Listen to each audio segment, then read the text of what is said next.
উপকূলের দিকে কিন্তু এই মুহূর্তে আঘাত এনেছে ঘূর্ণিঝড় রেমাল, আর তার প্রভাবে দেখেন এই যে ঘরবাড়ি একদম প্লাবিত। সেই সাথে কিন্তু এখন চলতেছে 10 নম্বর মহাবিপদ সংকেত, আর ইতিমধ্যেই কিন্তু ঘরবাড়ি প্লাবিত হয়ে গেছে। যদিও সন্ধ্যা 6টা নাগাদ ঘূর্ণিঝড় রেমাল উপকূলে আঘাত হানার কথা রয়েছে, কিন্তু তার আগেই দেখেন এই যে ঘরবাড়ি একদম সব প্লাবিত। ঘরের কিন্তু এই যে আমি আস্তে আস্তে করে হেঁটে দেখাই, নাহলে এই যে দেখেন ঘরে কিন্তু পানি একদম ছুঁই ছুঁই অবস্থা, উঠতেছে পানি।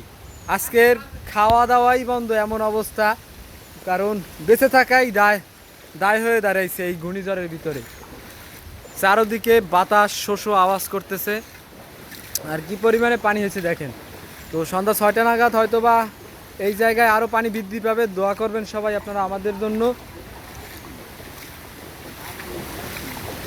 এই যে বাতাসের তীব্রতা কতটা দেখেন, এই যে গাছের ঠালপালাগুলো কিন্তু ভেঙে পড়তেছে। ওই যে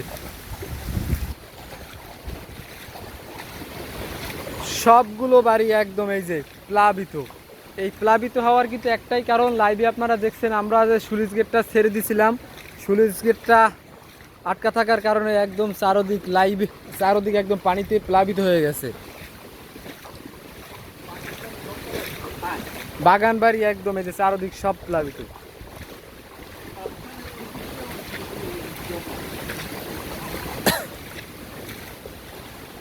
একদম ঘর বাড়ি সব প্লাবিত দেখেন। যান ওকুলে যান, ওই কাকি কই ওই পাশে যান। এই যে দেখেন ঘর বাড়ি সব একদম প্লাবিত ঘূর্ণিঝড়ে।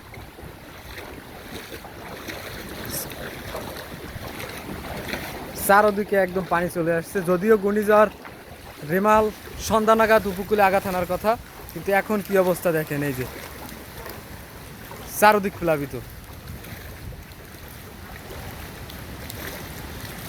এই কাকু খাওয়া দাওয়া কি হয়েছে আজগো? না খাই দেই কেমনে বাবা, পানিতেই তো সব তলাই গেছে। আঘাত আনবে তো সন্ধ্যা, দেখলাম তো এখনই অবস্থা খারাপ হয়ে গেছে। হয় আর কি করার তো নাই কিছু, চুলাঠাট কি সব শেষ। সব শেষ, সবাই সবার জন্য দোয়া করা ছাড়া এখন কিছুই করার নাই, মানে খুবই বাজে অবস্থা। তো দেখতে পেলেন ঘূর্ণিঝড় রেমালের এই যে প্রভাব বা তাণ্ডব কতটা ভয়ঙ্কর।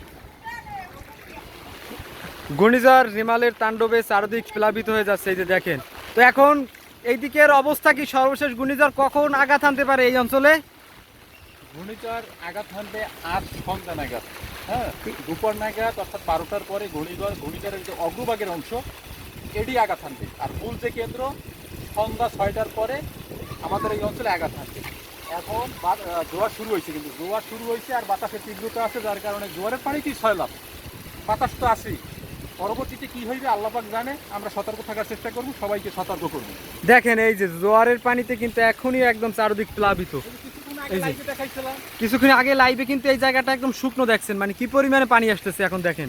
তো আমরা হয়তো আর ভিডিওটা বেশি কন্টিনিউ করতে পারতেছি না। এতক্ষণ যারা কষ্ট করে ভিডিওটা দেখলেন সবাইকে অসংখ্য ধন্যবাদ। ভিডিওটি সবার মাঝে শেয়ার করে দিন এবং দোয়া করবেন সবাই আমাদের জন্য। ভালো থাকবেন সবাই, আল্লাহ হাফেজ।